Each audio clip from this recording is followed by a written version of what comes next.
Сәлеметсіздер ме балалар? Бүгінгі сабақтың тақырыбы Оралхан Бөкей өмірі мен шығармашылығымен танысатын боламыз, және де Тортай мінер Ақбозат әңгімесі. Сабағымыздың мақсаты Оралхан Бөкейдің өмірі, шығармашылығы және де Тортай мінер Ақбозат әңгімесімен танысамыз, және де әңгімедегі кейіпкерлердің іс-әрекетін талдау барысында өмір шындығымен танысып, шығармадан алған білімдерімізді қорытамыз.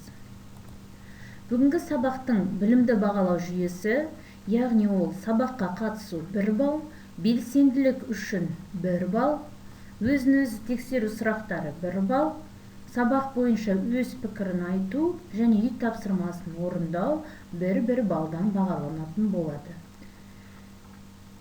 Яғни бұл бүгінгі сабақтың бағалау жүйесі. Сабағымызды бастамас бұрын өткен сабағымызды еске түсіріп, ой шақыру әдісі арқылы сұрақтарға жауап беріп көрейік. Біз өткен сабақта Олжас Сүлейменовтың өмірі мен шығармашылығы туралы танысқан болатынбыз. Бірінші сұрақ: Олжас Сүлейменовтың қандай өлеңдері мен поэмалары жинақтарын білесің? Екінші сұрақ: қандай ғылыми зерттеу еңбегі бар? Міне осындай қысқаша сұрақтарға жауап бере отырып, өткен сабағымызды түйіндеп, тиянақтайтын боламыз, және де еске түсіреміз. Осы сұрақтарға балалар жауап іздеп көріңіздер.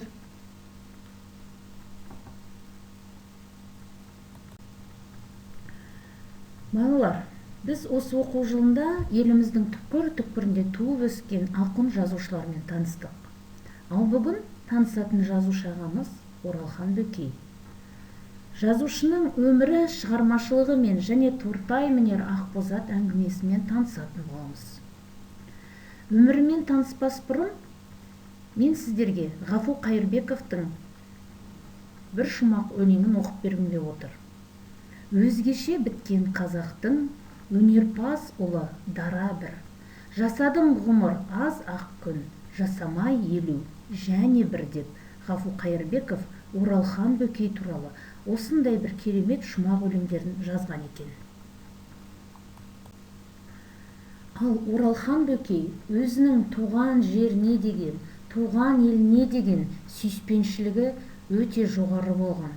Өзінің туған жері туралы былай деп жазған екен: айналайын алтайым, осы құдіретіңнен, осы келбетіңнен, осы гүліңнен, осы жұпарыңнан айырылып қала көрме.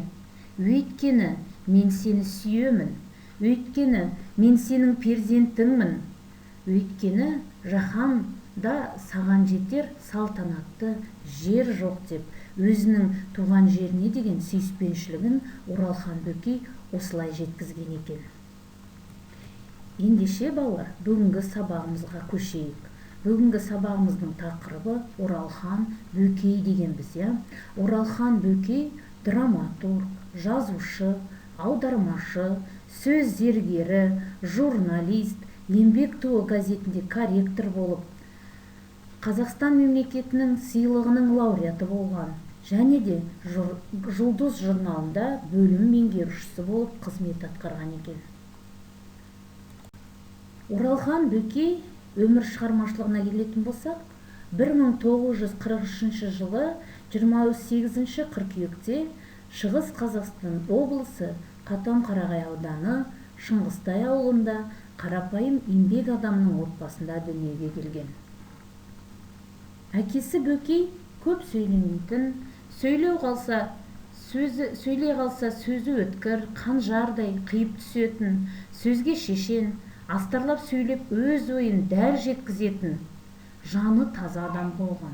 Ал анасы Күлия, көреген ділмар, аузын ашса көмейі көрінетін ашық кісі болған. Үнемі топ бастап жүретін, қажет жерінде қиыннан қиыстырып өлеңде шығаратыны болған. Енді біз осы Оралхан Бөкейдің өмірі мен ғұмыр баяны туралы, шығармашылығы туралы қысқаша бейнебаянды бірге көріп тамашалайық. Алтай Оралханның туған жері, Кербұға өтпелі өмірдің символына айналған әйгілі кейіпкері. Осы екі ұғымда әр кез жазушы тағдырымен астасып жатады. Ол бар жоғы 50 жылға жетпейтін ғұмыр кешті. Бірақ буырқанған талантының арқасында артына өшпестей мол мұра қалдырды. Қазақтың көрнекті жазушысы, драматург Оралхан Бөкей 1943 жылы 28 қыркүйекте қазіргі Шығыс Қазақстан облысы Катон Қарағай ауданындағы Шыңғыстай ауылында дүниеге келген. Ауыл мектебінен соң қазіргі Әл-Фараби атындағы Қазақ мемлекеттік ұлттық университетін тәмамдаған. Кейін аудандық еңбек туы мен облыстық коммунизм туы, республикалық леншіл жас жұлдыз, қазақ әдебиеті газет журналдарында еңбек еткен. Өмірінің соңғы жылдары Қазақ әдебиеті газетінің бас редактор қызметін атқарған. Терең ой мен өршіл сезім үйлесімді өрілген шығармалары мен өзгеше қолтаңбасымен дараланған Оралханның кейіпкерлері ешкімге ұқсамайтын ерекше сөз саптасы мен асқақта жұмбақ мінезімен ерекшеленеді. Оралхан Бөкей Николай Островский атындағы бүкілодақтық әдеби сыйлықтың, біздің жақта қыс ұзақ повестер жинағы үшін Абай атындағы Қазақстан Республикасы мемлекеттік сыйлығының, Қазақстан жастар одағы сыйлығының, Молодая гвардия, жалын баспалары сыйлықтарының иегері атанған және құрмет белгісі орденімен, Қазақстан Республикасы жоғары кеңесінің құрмет грамоталары мен медальдармен марапатталған. Оралхан Бөкей 1993 жылы 17 мамырда Үндістан елінде іс-сапарда жүргенде дүниеден өтті. Оралхан Бөкей оқырман қауымға алғаш рет 1967 жылы Жұлдыз журналында жарияланған Шұғыла және сол жылы Ленші жас газетінде жарық көрген ардақ әңгімелерімен танылды. Одан соң 1969 жылы Іңкәр повесі Жалын журналының тұңғыш нөміріне басылған. Жазушының Қамшыгер атты тұңғыш жинағы 1970 жылы көпшілікке ұсынылды. Оралхан Бөкей нәзік сезім мен романтикалық рухты қатар өріп отыратын, ойлы шығармалары мен әдебиетте өзінің айқындап, жазушылық қолтаңбасын тапты. Оның үркер, қайдасын қасқа құлыным, мұздау, ән салады шағылдар, үркер ауып барады, біздің жақта сұзақ әңгімелер мен повестері, өз отыңды өшірме, атау кере романдары, құлыным менің пьесалар жинағы, өнерге өлердей-ақ ғашық едім эсселер жинағы жарық көрген. Құлыным менің, қып-қызыл майдан, текетірес, қарғызы, зымырайды поездар тағы басқа драмалық туындылары қазақ театрларының сахнасында қойылып келеді. Оралхан Бөкейдің шығармалары дүние жүзінің көптеген тілдеріне аударылып, әлемге кеңінен танылған. Міне балалар, өздерің көріп өткендей, біз жазушының шығармашылық ғұмыр баянымен таныстық, өмірімен, әдеби еңбектерімен танысып өттік, марапаттары және де қызмет жолы туралы мәліметтер алдық. Енді мына жерде сіздерде жазбашада берілген осы жазбаша мәліметтермен де таныссаңыздар болады. Бүгінгі сабақтың глоссарийі дүниетаным, суреткердің дүниеге, қоғам мен адамның қарым-қатынасына, табиғатқа, өмірге деген көзқарастарының ұстанымдарының қалыптасқан жүйесі. Эстетикалық идеал, суреткер дүниетанымымен байланысты эстетикалық кемелділік туралы ұғым. Очерк, әлеуметтік қоғамдық өмірдің өзекті мәселелерін арқау еткен публицистикалық шығарма түрі. Қолтаңба, бұл жерде шығармаларындағы өзіндік ерекшелігі, стильдік өрнегі деген мағынада. Текетеріс деген сөз бірін-бірі жеңе алмаушылық, басым түспеушілік деген мағынаны білдіреді. Енді балалар, біз басында Оралхан Бөкейдің Тортай мінер Ақбозат деген әңгімесімен танысамыз деген болатынбыз. Жазушының шығармашылық өмірімен таныстық. Енді осы Тортай мінер Ақбозат әңгімесіне көшетін болсақ, әңгіменің бірінші бөлім оқиғасы туған жер табиғатын суреттеуден басталады. Мысалға айтатын болсақ, жазушы былай деп суреттеген: шілденің ортасы болса да, бұл жер қоңыр салқын, бұлтсыз күндері тамылжыған тамаша мезгіл басталушы еді. Не ыстық емес, не суық емес, жайлаудың жайма шуақ сәтінде төбеңнен көкпеңбек болып төңкеріліп тұрар, аспанға қарағайдың бүршігін лақтырып ойнайсың. Бұл суреттеу арқылы автордың балалық сүйкімді сезім мен табиғат тынысын тебірене тамашалайды. Ал жазушы бұл шығармада тағы да жаңағы кейіпкерлер жайлы былай деп айтылған екен. Негізгі кейіпкер жазушының өзі. Біздер балалар, былай дейді, күні бойы өгіз үйретіп бұзау жаямыз. 3 уақыт сиыр сауғызамыз. Ымырт үйірле алтыбаған құрған азаматтардың маңайында арпалысып, тиіп қашып, бұлардай шулап ойнап жүргеніміз. Автор ол аса бір ілтипатпен туған жерін суреттей отырып, әңгіменің кейіпкері жас баланың балғын бәл-дәуренін сол кездегі, яғни соғыстан кейінгі ауыл тіршілігіне алып келеді. Соғыстың салдарынан әке-шешесіз қалған балалар әр ауылдан да табылатын. Бас кейіпкер Тортай қиял еліне сапарға шығуды өте қатты ұнатады. Қиял елінен жерге түскен соң Тортай енді түсін айтады. Бала қиялындағы ақбоз атты түсінде көк өгізінің арғымаққа айналып, жер тарпып, кісінеп тұрған кейпінде көреді. Тортай тағдырдың ауыртпалығын жастай сезініп, өз қатарластарына қарағанда ерте есейген бала. Ата-анасынан қатар айырылып, өмірдің тәрбиесін алып жүрген. Тортай қатарының үлкені және алды десе болады. Тортай туралы мінездемені автор былай көрсетеді. Ымырт үйірле алтыбақан құрған азаматтардың маңайында арпалысып, тиіп қашып, олардай шулап ойнап жүргеніміз. Әке-шешеден тым айырылып алыстан қосылар аталастарының есігінде жүретін. Қой аузынан шөп алмас, жуас, құлағының сәл мүкісі бар. Бала болып көп ойнамайтын жасқаншақ еді. Бәрімізден гөрі ерекшелігі таңертеңнен кешке дейін бас алмай кітап оқи беретін. Қолына не тисе соны талғамсыз оқитын. Тортай арамыздағы білгішіміз, аузымызды ашып тыңдар абызымыз сияқылды. Оның ауылдың өзге балаларында емес, көп ойнамайтын, жасқаншақ мінезді, бірақ нағыз еңбекқор екенін автор осы бір үзіндіде айтып кетеді. Автордың өзі айтқандай, Тортай зерек, таңды таңға атырып, армандап, қиял әлемін шарлаған бала ағалық ақылды да айта алатын. Бұл дүниеде мен пір тұтар сырласар жалғыз-ақ нәрсем бар. Ол кітап. Әкем де, шешем де сол кітап. Кейбірін 2-3 қайтара жалықпай оқып шықтым. Жалғыздығың, жетімдігің бәрі ұмытылып, басқа бір жұмақты өмірге сапар шеккендей боламын. Әттең, жағдай келсе, оқуымды одан әрі жалғастырып, Алматыға аттанар едім. Шынымды айтайыншы, кітап жазып, жазушы болғым келеді, деп арманын білдіреді автор осы сөздер арқылы.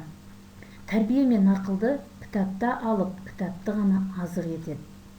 Толығырақ мәліметті астыда көрсетіліп тұрған ссылка бойынша тауып оқуларыңызға болады. Енді балалар, осы Тортай туралы біз мінездеме алдық, мінезімен Тортай туралы таныстық. Енді сол алған біліміміз бойынша жинақтау әдісіне көз салып, Тортайға сипаттама берейік. Тортай іс-әрекеті, сыртқы бейнесі, мінезі, қызығушылығы, әлеуметтік жағдайы. Тортай нені жақсы көрді? Міне осындай сұрақтарға біз жауап бере отырып, Тортайға сипаттама береміз. Бұл жинақтау әдісін өздеріңіз дәптерлеріңізге толтырып жауап бересіздер. Дәптерге жазамыз. Келесі кезекте әңгіменің мазмұнын талдап көретін болсақ, бұл жерде әңгіменің аталуы Тортай мінер Ақбозат, авторы Оралхан Бөкей, тақырыбы жетім өмірі, идеясы жас бозбаланың биік арманының соғыс салдарынан орындалмай қалуы.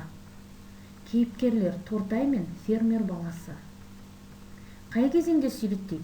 Соғыстан кейінгі жылдарды. Әңгіме немен аяқталады? Тортай арманына жете алмады. Неге жете алмады деп ойлайсыңдар, балалар? Себебі Тортай жазушы болғысы келген. Бірақ ол арманы орындалды ма? Жоқ, орындалған жоқ. ол жазушы бола алған жоқ. Сол ауылда сол қалпы мал бағумен қалды, иә. Қай кезеңде суреттейді дейді, бұл соғыстан кейінгі жылдарда суреттелген. Біз оны әңгіменің басында жазушының айтып өткен суреттеулерінен байқауымызға болады. Солай ғой. Енді ойымызды қорытындылап, алған білімімізді жинақтау үшін ой қозғау стратегиясы бойынша балалар сұрақтарға жауап беріп көрейік. Тортай кім? Ол қандай бала болған? Осы жерге Тортайдың кім екендігін оған біраз мінездеме беріп жазып өтеміз. Әңгімеші бала мен Тортайдың достығы қалай сипатталған? Әңгімеші бала деп отырғанымыз, ол осы әңгімені жазып отырған автор. Солай ғой. Ораштың бойынан қандай қасиетті байқауға болады? Ораш деп отырғанымызда осы әңгіменің авторы. Тортай қандай бала? Ол нені армандаушы еді?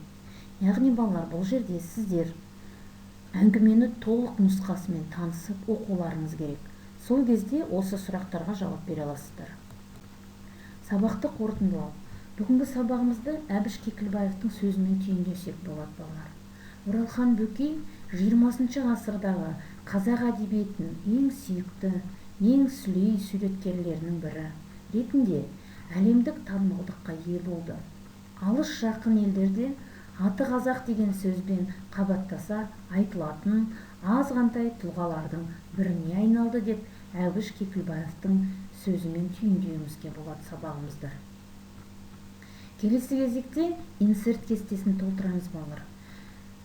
Бұған дейін біз не білдік, осы сабақта не білдіңіз және нені білгіңіз келеді деген сұрақтарға жауап жазамыз.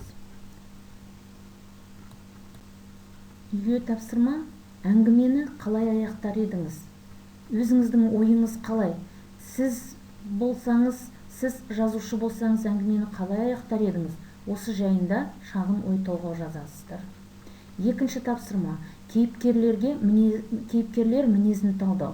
Яғни, Тортай кейіпкерді аламыз, және де әңгімеші бала немесе фермер баласы деп екі кейіпкерді алып, олардың мінезі қандай және де өз ойыңыз қандай. Осы туралы жазып, кестені толтырамыз. Және де Вен диаграммасы. Жусан иісі повесіндегі Аянның мінезі қандай? Және Тортай мінген Ақбозат атты әңгіменің Тортайдың мінезі, оған сипаттама беріп шығамыз. Және екеуінің ұқсастығы неде?